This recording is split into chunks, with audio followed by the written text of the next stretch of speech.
స్థైర్యం ఎక్కడి నుంచి వచ్చిందంటే ఈ వ్యవస్థ ద్వారా వచ్చింది.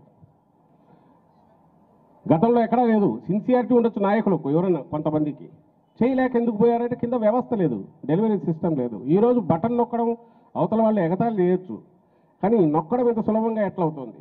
ఈరోజు ఎంటైర్ బ్యాంకింగ్ వ్యవస్థ ఈయన ఆలోచనలకు తగినట్టు, జగన్మోహన్ రెడ్డి గారి ఆలోచనలకు తగినట్టు పేదలకు హెల్ప్ చేయడంలో ముందుకు ఎట్లా రాగలుగుతున్నారు అంటే ఈయన ఒక బ్లూ ప్రింట్ ఇవ్వగలిగాడు, సాటిస్ఫై చేయగలిగారు, అండ్ బెనిఫిషియరీస్ దానికి తగినట్టు రియాక్ట్ అవుతున్నారు కాబట్టి ఈరోజు రెస్పాండ్ కాగలుగుతున్నారు. కాబట్టి డ్వాక్రా మహిళా సంఘాలు 99% పైగా ఎఫిషియెంట్గా ఎఫెక్టివ్గా పనిచేస్తున్నాయి.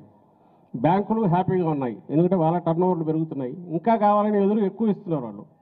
మీకే తెలుసు చాలామందికి ఇక్కడ ఉన్న వాళ్ళు. వీధి వ్యాపారాల గురించి ఊరు పట్టించుకోవాలని ఈరోజు ఎక్కడ చదివాను, 16 లక్షల మందికి ఈరోజు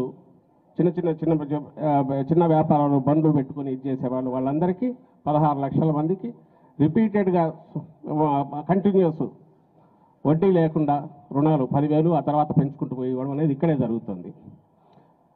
అలాగే 31 లక్షల ఇళ్ల స్థలాలు, అసలు ఊహ కూడా అందండి. అన్ని వేల కోట్లు పెట్టి ల్యాండ్స్ కొని ఈరోజు మన జగన్మోహన్ రెడ్డి గారు తన అక్క చెల్లెలమ్మకు వాళ్ళ పేర్ల మీద ఇప్పుడు పట్టాలు ఇవ్వడం మొదలవుతోంది. ఈ నెలాఖరు నుంచి మొదలవుతుంది. 31 లక్షల ఇంటి స్థలాలు, అందులో 20 లక్షల పైగా ఇళ్లకు కన్స్ట్రక్షన్ మొదలైంది.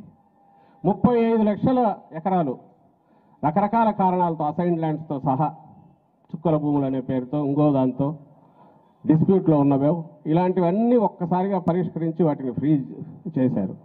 ఇది గతంలో జరగలే. ఏది నేమ్ ఎనీథింగ్ వీటి దగ్గరకు వచ్చేసరికి వ్యవస్థల్లో మార్పులు తీసుకురావడమే కాకుండా, జవాబుదారీతనం పెంచడమే కాకుండా, రాజకీయపరమైన జోక్యం లేకుండా, అలాగే అధికారుల ప్రమేయం లేకుండా పారదర్శకంగా శాచురేషన్ పద్ధతి మీద ఇంతగా చేసి ఇప్పటికి 2,53,000 కోట్లు కిందికి డీబీటీ ద్వారా నేరుగా ఖాతాల్లో వేశారు. 1,60,00,000 కుటుంబాలకు గాను 1,47,00,000 కుటుంబాలు ఏదో ఒక రూపంలో నేరుగా బెనిఫిట్ పొందాయి ప్రభుత్వం నుంచి, రాష్ట్ర ప్రభుత్వం నుంచి. పెన్షన్లు 66 లక్షలు, రైతులు 50 లక్షల మంది పైగా రైతు భరోసా కార్యక్రమం కంటిన్యూస్గా జరుగుతుంది. అలాగే ఎప్పటికప్పుడు ఇన్పుట్ సబ్సిడీ వస్తుంది. ఉద్యోగాలు 2,30,000 పైగా ఇప్పటికైనాయి. త్వరలో మళ్ళీ దాని మొత్తం డీటెయిల్స్ రిలీజ్ చేస్తున్నాం. డిఎస్సి కూడా రాబోతుంది. ఏది ఇంతవరకు ఈ రంగంలో ఇగ్నోర్ చేశామో, నిర్లక్ష్యం చేశామో, ఒకవైపు ఎక్కువ దృష్టి పెట్టారనేది లేకుండా సమతుల్యతతో ఇంతగా అభివృద్ధి జరిగిన రాష్ట్రం బహుశా దేశంలోనే లేదు. ఒక్కటే ఉదాహరణ నేను చెప్తాను. మాకు కూడా అనుమానం వచ్చింది.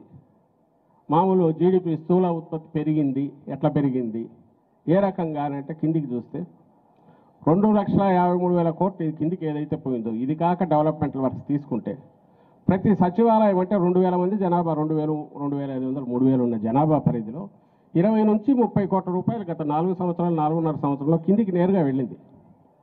ఈ వెళ్ళినది అక్కడ ఆర్థికంగా వాళ్ళందరికీ 2,000 మంది అంటే ఆల్మోస్ట్ 600, 700 కుటుంబాలు, 800 కుటుంబాల్లో 20 నుంచి 30 కోట్ల రూపాయలు ఈ ప్రభుత్వం నుంచి అది డైరెక్ట్ బెనిఫిట్ దీంతో డీబీటీ ద్వారా కావచ్చు, లేదా చిన్న వర్క్లు ఏమైనా చేసిండొచ్చు అక్కడికి, లేదా బిల్డింగ్లు కట్టిండొచ్చు, ఇన్ఫ్రాస్ట్రక్చర్ డెవలప్మెంట్, ఎనీథింగ్.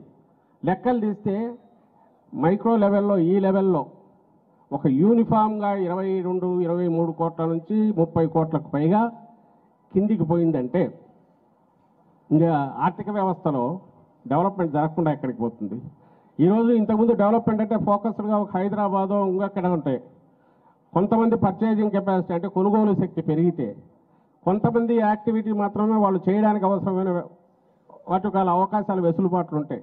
ఈరోజు జగన్మోహన్ రెడ్డి గారు అందరికీ కింది వరకు మీ శక్తి మేరకు మీ పిల్లలను చదివించుకోవడానికి, వ్యాపారాలు చేసుకోవడానికి, మీ కళ్ళ మీద మీరు నిలబడడానికి, కుటుంబం అభివృద్ధి గురించి మీరు ఏం చేయాలంటే వాటన్నిటికి కావాల్సిన అవకాశాలన్నీ తీసుకురావడమే కాకుండా ఆచరణలోకి అమలులో కూడా తీసుకొచ్చారు.